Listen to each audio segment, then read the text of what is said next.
1883 में एक व्यक्ति ने लिखित तौर पर सबूत दिए थे कि अश्वत्थामा सच में ही जीवित है और मेरी उससे मुलाकात हुई है। अब आप सुनकर चौंक गए होंगे कि सच में ही अश्वत्थामा जीवित है। दोस्तों, हमारे पुराणों में और महाभारत के कुछ ग्रंथों में मिलता है कि अश्वत्थामा को श्राप है कि वो इस कलयुग कली काल तक, अंत तक इस धरती पर जीवित रहेंगे। महाभारत के कई योद्धा ऐसे हैं जो आज भी जीवित हैं, हनुमान भी जीवित हैं और जिन्हें अमर होने का वरदान मिला हुआ है।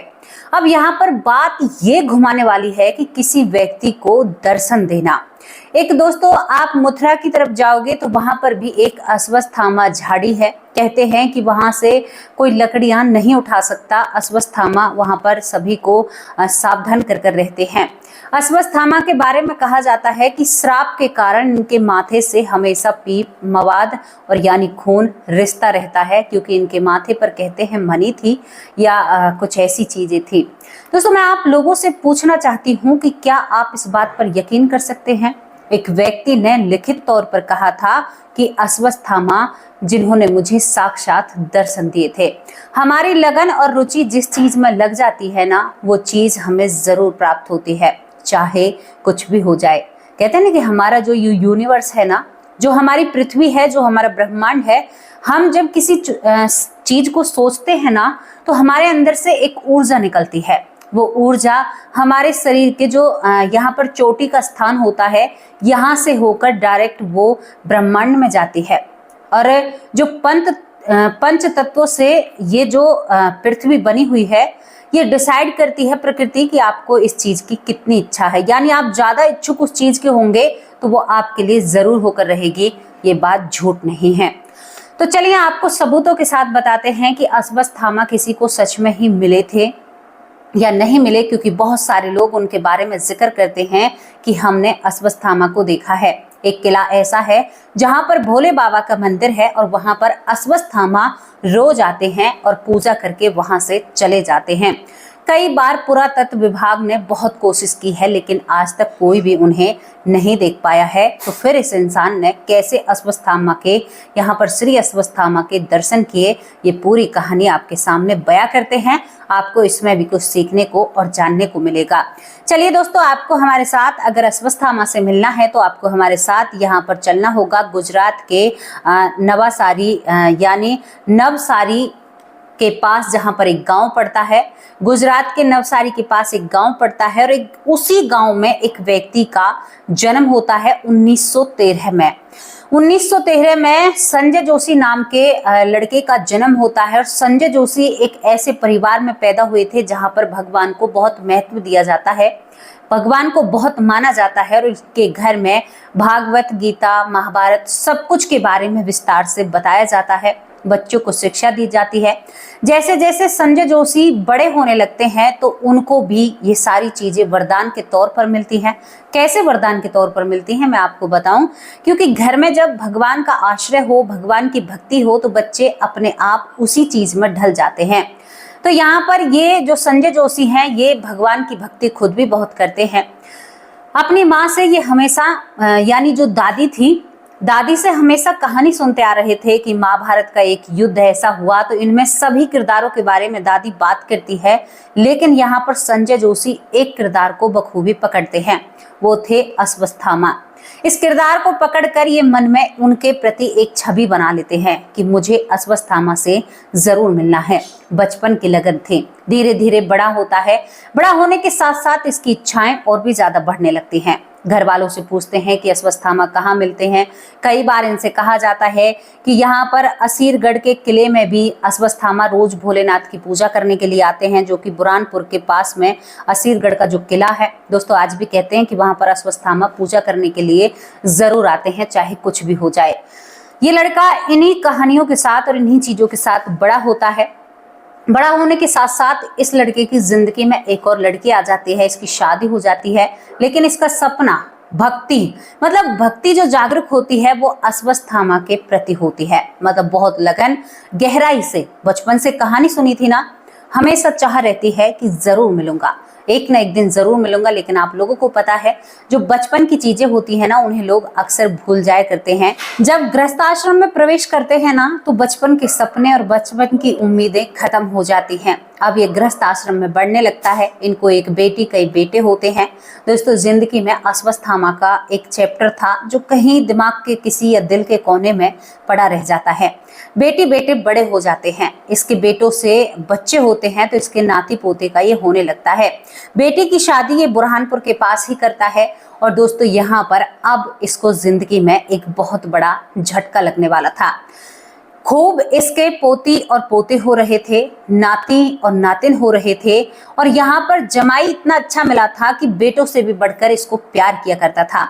लेकिन तभी इसको शरीर में कमजोरी महसूस होती है। हमेशा बुखार इनको छोड़ता नहीं है। तो यहाँ पर बेटे इनका जब इलाज कराते हैं, तो इलाज के चलते चलते इनको आराम भी नहीं लगता है। लेकिन तभी डॉक्टर कुछ जरूरी टेस्ट बोलते हैं।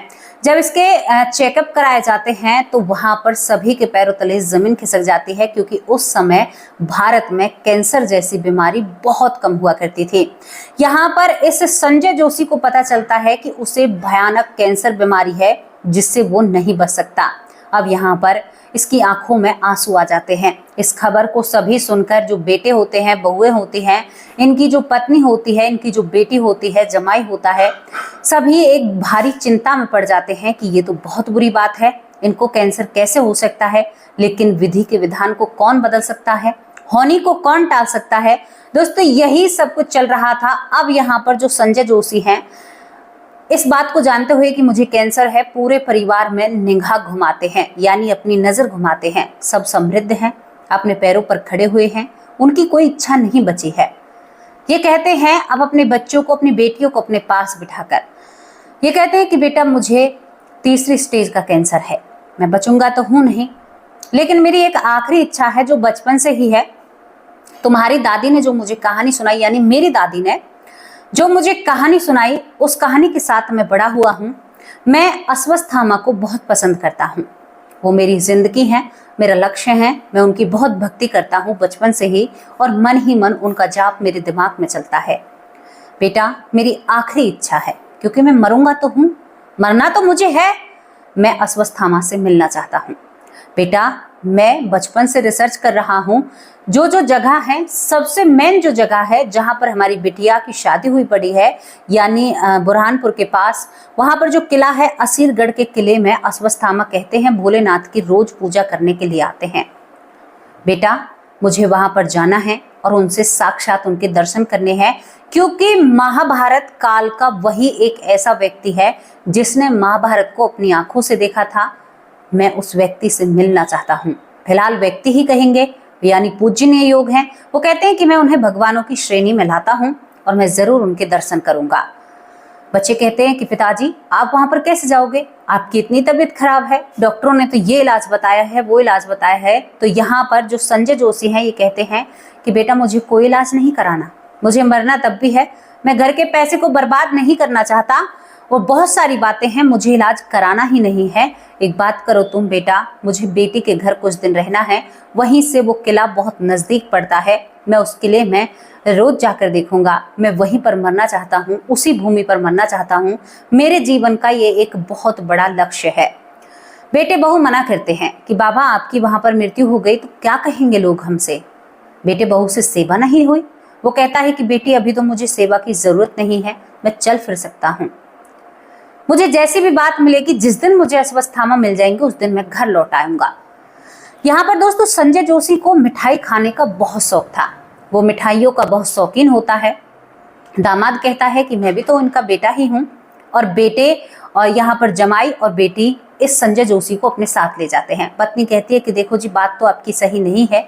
अब संजय जोशी को कहाँ अपनी बीमारी के बारे में पड़ा था, ना तो वो दवाइयाँ लेता है टाइम पर, और वो सुबह कहता है अपनी बेटी से कि बेटी, तुम्हें पता है, मुझे उस मंदिर में जरूर जाना है जो उस किले में बना हुआ है। आज हम सुबह 5 बजे मंदिर जाएंगे। ये 5 बजे जब मंदिर जाते हैं तो देखते हैं वहां पर पूजा हुई पड़ी थी, किसी ने पूजा कर दी थी। तो ये व्यक्ति जो संजय जोशी है, समझ जाता है कि अश्वत्थामा आकर जा चुके हैं। इसके बाद दूसरे दिन का बारी आती है, तो दूसरे दिन ये कहता है कि हम 4:30 बजे जाएंगे। लग रहा था कि अभी अभी पूजा की है, तो 4:30 बजे ये जाकर वहां पर बैठ जाते हैं, खुद भी देखते हैं। दोस्तों वहां पर जैसे ही जाकर देखते हैं तो देखते हैं पूजा तो हो चुकी थी। यहाँ पर संजय जोशी कहते हैं कि कल मैं 4 बजे आऊंगा, पक्का 4 बजे। ये थोड़ी देर की पहली बात है। अब यहाँ पर एक ड्राइवर कर रखा था, जो ड्राइवर इसे गाड़ी से लेकर जाया करता था। दोस्तों दूसरे दिन ये, तीसरे दिन 4 बजे पहुंचते हैं, तब भी पूजा हुई पड़ी थी, इन्हें नहीं पता चलता है। यहाँ पर संजय जोशी कहता है कि शायद मुझे अश्वत्थामा दर्शन देना ही नहीं चाहते हैं, उनकी इच्छा ही नहीं है, लेकिन मैं एक और कोशिश करना चाहता हूँ। आज संजय जोशी क्या करता है कि उस गाड़ी वाले को ज्यादा पैसे देता है, अपने पास पैसे रखकर लाया था कि भाई तू वहीं पर बैठ जाना और हम दोनों पूरी रात भर इसके जो मंदिर है वहां पर टकटकी लगाकर बैठे रहेंगे। दोस्तों यहाँ पर ड्राइवर कहता है कि साहब जी आप भीतर जा सकते हैं, मैं नहीं जाऊंगा, मुझे डर लगता है, आपको जो करना है आप वो कर सकते हैं। दोनों जने बाहर से, वो गाड़ी में बैठा हुआ होता है ड्राइवर, और अंदर ये व्यक्ति संजय जोशी जो बुढ़ापे की तरफ थे और कैंसर जिनको बहुत ज्यादा होता है, टकटकी लगाकर बैठे हुए रहते हैं। लेकिन दोस्तों शाम यानी पूरी रात निकल जाती है। शाम के आए थे ये 8 बजे के, और सुबह के जब 4 बजते हैं और ये जब जाकर मंदिर के अंदर प्रवेश करते हैं, देखते हैं कि वहां पर तो पूजा हो चुकी थी, कोई आया नहीं, कोई गया नहीं, तो फिर पूजा कैसे हो सकती है, ऐसा कैसे हो सकता है। यहाँ पर ये व्यक्ति बहुत उदास और मायूस हो जाता है, रोने लगता है, उन दीवारों को देखने लगता है मंदिर की को। हे भोलेनाथ, मुझे अश्वत्थामा के दर्शन करने हैं और वो मुझे दर्शन क्यों नहीं दे रहे हैं, ऐसी क्या गलती मुझसे हुई है, मुझे अश्वत्थामा के दर्शन करने हैं, चाहे कुछ भी हो जाए। ये इसी रट को लगाए रखता है। दोस्तों इसी समय ये अपनी बीमारी को भी भूल चुका था। इसके बाद बेटी इन्हें चेकअप के लिए लेकर जाती है। जब चेकअप के लिए ले जाती है, क्योंकि 15 से 20 दिन तक ये इसी खेल में लगे रहते हैं कि मुझे अश्वत्थामा चाहिए, मुझे उनके दर्शन करने हैं। जब 20 दिन हो जाते हैं तो बेटी चेकअप के लिए ले जाती है। वहां पर एक और नई बात निकलती है। बात क्या होती है कि डॉक्टर कहते हैं कि आपके पिता ने तो कैंसर को मात दे दी बिना दवाइयों के, चमत्कार हो गया। पहली बार ऐसा हुआ है, हमने अपने करियर में पहली बार ऐसा देखा है। दोस्तों यहाँ पर बेटी खुश हो जाती है, बाबा आप तो ठीक होने लगे, आपके अश्वत्थामा भगवान ने आपको ठीक कर दिया। बेटी इसी तरह से कहती है। ये कहता है कि बेटी मेरी जिंदगी की एक इच्छा थी कि अश्वत्थामा से मिलना, लेकिन मेरा कैंसर ही ठीक हो गया है, अब मैं नहीं मरूंगा, मैं अपने घर जाना चाहता हूँ, तुम्हारे यहाँ पर कितने दिन तक रहूंगा, आज आखिरी बार और उस मंदिर के दर्शन करके आता हूँ, उसके बाद मेरी टिकट करा देना और मैं यहाँ से जाना चाहता हूँ। आज वो आखिरी बार इस असीरगढ़ के किले में जाता है जहाँ पर वो मंदिर बना हुआ था, वहां पर जाकर रोने लगता है। कहता है कि बचपन से कहानियों में, किस्सों में तुम्हें जाना है, तुम बहुत लंबे ठाडे हो, तुम्हारा कद बहुत बड़ा है, लेकिन क्या करें, आपने तो हमें दर्शन ही नहीं दिए। हम आपके दर्शन की अभिलाषा में बड़े दौड़े दौड़े यहाँ पर आए थे। इस तरह की प्रार्थना करके बड़े मायूस होकर यहाँ से चला जाता है। दूसरे दिन सुबह उठकर अपने पूरे सामान को पैक कर कर दोस्तों ये ट्रेन पकड़ लेता है। ट्रेन पकड़ते हुए भी सोचता है कि कहाँ मैं बीमार और मृत्यु के बहाने से और मृत्यु के साथ आया था, और कहाँ मेरा अब जीवन इतना बड़ा बढ़ गया है आगे। सब भगवान की माया है, शायद मुझे अश्वत्थामा यानी अपना दर्शन ही नहीं देना चाहते। इसके बाद दोस्तों इनकी आंखें लग जाती हैं। आंखें जब लगती हैं तो सुबह के करीबन 4 बजे इनकी आंखें खुलती हैं। यहाँ पर ऐसी हल्का हल्का सा मौसम बहुत अच्छा था, सभी लोग सोए हुए थे, और यहाँ पर तभी इनको एक व्यक्ति बहुत लंबा ठाड़ा और जिसने बहुत अजीब तरीके के कपड़े पहने हुए थे, वो इनके अपोजिट दूसरी तरफ बैठे हुए थे, और यहाँ पर वो बैठा हुआ एक बुक को पढ़ रहा था, यानी वो व्यक्ति। अब यहाँ पर ये देखकर हैरान हो जाता है, जिसका नाम संजय जोशी होता है। सोचता है कि इतना लंबा ठाड़ा व्यक्ति आज तक अपनी जिंदगी में नहीं देखा, ये कहाँ से आया है। और इनको, जो संजय जोशी होते हैं, इनको घबराहट लग रही थी, इसके सीने में दर्द था, इसको लग रहा था कि कहीं मैं यहीं पर मुझे हार्ट अटैक तो नहीं आ रहा, मेरे सीने में दर्द हो रहा है, इनको घबराहट सी होती है। इसके बाद संजय जोशी इस व्यक्ति से डरते हैं, कहते हैं कि भाई तुम यहाँ पर कहाँ बैठे हुए हो, ये तुम्हारी सीट थोड़ी ही है, तुम यहाँ पर क्यों बैठे हुए हो। तो यहाँ पर ये व्यक्ति कहता है कि अरे मैं तो वैसे ही बैठा हुआ हूँ, आपको क्या कोई परेशानी है। संजय जोशी कहते हैं कि हाँ, आप उठकर और कहीं और जाकर चले जाइए, आप यहाँ पर मत बैठिए। तो यहाँ पर ये व्यक्ति कहता है कि आपके चेहरे पर पसीने आ रहे हैं, क्या आपको कोई परेशानी है या कोई दिक्कत है।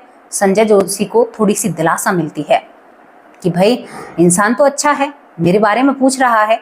ये कहता है कि पता नहीं सीने में दर्द सा बन रहा है। ये लंबा ठाड़ा व्यक्ति कहता है कि अरे संजय जोशी जी, आपको मिठाई खाने का बहुत शौक है ना? आपकी जिंदगी पता नहीं, सभी की जिंदगी जाने कितनी होती है, और ये ट्रेन आगे बढ़ नहीं रही है क्योंकि ट्रेन वहां पर खड़ी हो जाती है बहुत समय के लिए। तो यहाँ पर ये व्यक्ति कहता है कि आप एक काम करो, आप अपनी मनपसंद मिठाई खाओ, यहाँ से थोड़ी ही दूर वो मिठाई है, आप उस मिठाई को खा सकते हो, और आपको रसगुल्ले बहुत पसंद हैं। संजय जोशी जी हंसने लगते हैं, अरे भाई तुमने तो मेरी मन की बात को जान लिया। और इनका दर्द कहीं बातों में गायब हो जाता है। बातों ही बातों में दर्द गायब था, कोई दिक्कत नहीं थी, लेकिन भारीपन और घबराहट इनको सता रहा था।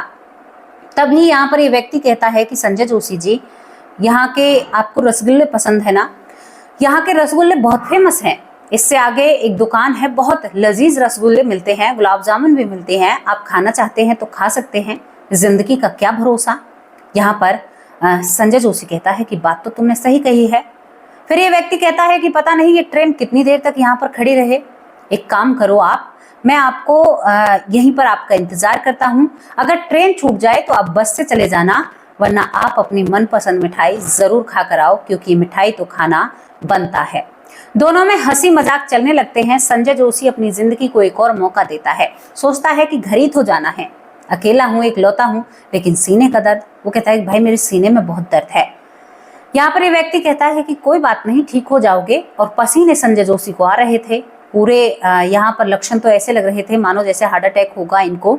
अब यहाँ पर ये व्यक्ति कहता है, जो लंबा ठाड़ा होता है, कि जैसे संजय जोशी उठकर चलने लगता है मिठाइयों की दुकान की तरफ। अब वो रास्ता, आगे का आने वाला रास्ता बस से तय करना चाहते हैं, ट्रेन को छोड़ना चाहते हैं। पता नहीं उनके मन में क्या बात आती है।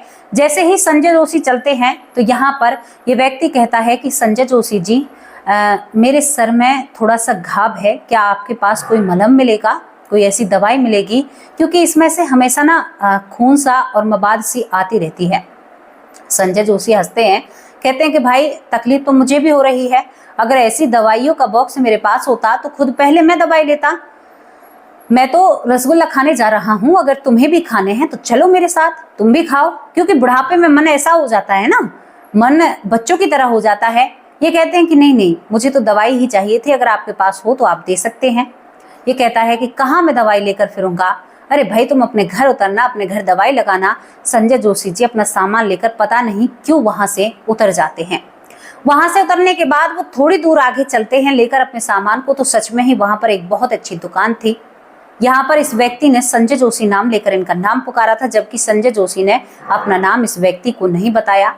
अब यहाँ पर संजय जोशी जैसे ही रसगुल्ला डालकर खाने को मुंह में देता है, वैसे ही वहां से वो ट्रेन चलने लगती है।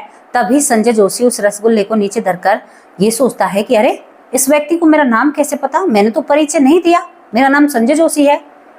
फिर ये सोचता है कि शायद बूढ़ा दिमाग है, समझ में नहीं आया होगा, इनको पता चल गया होगा। फिर वो रसगुल्ले को मुंह में भर लेते हैं, उसको चबाते हैं और फिर उस घटना को सोचते हैं।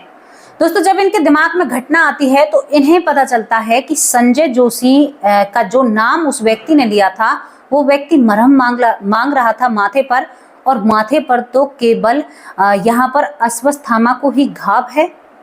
क्या ये अश्वत्थामा थे? संजय जोशी उस ट्रेन का पीछा करते हैं तो यहाँ पर वो व्यक्ति ट्रेन से बाहर आकर इनके तरफ पूरा चेहरा कर कर खड़ा होते हैं। कहते हैं कि बहुत तेज चेहरे से झलक रहा था और सच में ही माथे पर घाव था, और वो ट्रेन के डिब्बे से ही ओझल हो जाते हैं। संजय जोशी यहाँ पर इस व्यक्ति से, जहाँ से रसगुल्ला खा रहा था, इससे कहता है कि भाई एक पेपर और पेन देना, क्योंकि संजय जोशी पढ़ा लिखा था, संस्कृत भी उन्हें आती है, कई भाषाएं उनको आया करती थी।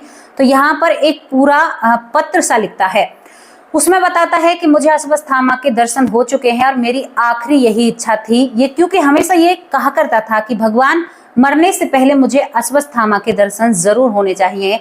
अब जैसे ही वो ट्रेन वहां से ओझल होती है, रसगुल्ले खाकर ये आगे की तरफ चलने लगते हैं। जब ये आगे की तरफ चलते हैं तो वो सीने का दर्द अब बढ़ने लगता है। जी भर के इन्होंने मिठाइयाँ खाई थी, वो पत्र जेब में रखा हुआ था। जैसे ही ये आगे बढ़ते हैं, आखिरी जो इनकी इच्छा थी, दोस्तों सीने में दर्द होने के कारण सामने से ट्रक आता है, क्योंकि ये वहां पर पहुंचते हैं बस स्टॉप पर, और ट्रक इन्हें दिख तो रहा था लेकिन आंखों के सामने अंधेरा होने लगा था। चक्कर आने लगे थे और धड़ाम से ट्रक ने इनको उड़ा दिया था, क्योंकि सीने में दर्द और चक्करों के कारण ये हट ही नहीं पाते हैं ट्रक के सामने और इनकी मृत्यु हो जाती है। खत में बाकायदा लिखा हुआ था कि अब चाहे मेरी मृत्यु भी हो जाए लेकिन मुझे अश्वत्थामा के दर्शन हो चुके हैं। इसके बाद वहां पर खड़े हुए लोगों ने इनके गोज खंगाले और यहाँ पर इनकी बेटे और यानी बेटों को और बेटी को और जमाई को सभी को इत्तला की जाती है। ये लोग भाग कर आते हैं। इस व्यक्ति को मृत पाया जाता है जो संजय जोशी होते हैं। और यहाँ पर दोस्तों ये कहानी खत्म होती है, लेकिन इनके कुर्ते के जेब में ये पत्र लिखा हुआ होता है, जिसे पढ़कर ये हैरान और परेशान हो जाते हैं कि क्या हमारे बाबा को सच में ही अश्वत्थामा के दर्शन हुए या ये सारी बातें ऐसे ही बनी हुई हैं। अब दोस्तों मैं आप लोगों को पूछना चाहती हूँ कि संजय जोशी को क्या सच में ही अश्वत्थामा के दर्शन हुए, क्योंकि ये जो घटना है उनके पोते ने सभी को बताई है, सभी के सामने कई सोशल मीडिया प्लेटफॉर्म पर इन घटनाओं को चर्चित किया है। तो आपसे पूछना चाहती हूँ कि क्या ऐसा हो सकता है, क्या अश्वत्थामा किसी को दिख सकते हैं? देखो, अगर किसी की कोई आखिरी इच्छा बनी हुई हो तो ऐसा हो सकता है कि उसकी आखिरी इच्छा का सम्मान करते हुए भगवान सब कुछ करते हैं अपने बच्चों के लिए। तो अश्वत्थामा को साक्षात दर्शन देने के लिए संजय जोशी को आने पड़ता है, क्योंकि बचपन से ही संजय जोशी की इच्छा थी कि मैं चाहे जिंदगी का आखिरी पल हो लेकिन भगवान चाहे मेरी मृत्यु हो जाए लेकिन मृत्यु से पहले मुझे अश्वत्थामा को देखना है, जो महाभारत काल के थे। एक सोच थी बचपन से और उस सोच को पूरा होते हुए देर नहीं लगती है। देखो, जो व्यक्ति कैंसर से नहीं मरा वो यहाँ पर एक बहुत भीषण एक्सीडेंट से इस दुनिया से चला जाता है। ये घटना कैसी लगी आप लोगों को? आप अपनी राय कमेंट बॉक्स में जरूर रखना और इस घटना के बारे में जो भी आपको लगा हो वो राय जरूर लिख कर जाना। दोस्तों कहते हैं भगत के बस में भगवान होते हैं और यहाँ पर अश्वत्थामा कोई छोटे मोटे ऐसी बात नहीं है, वो भी अपना एक मान सम्मान रखते हैं।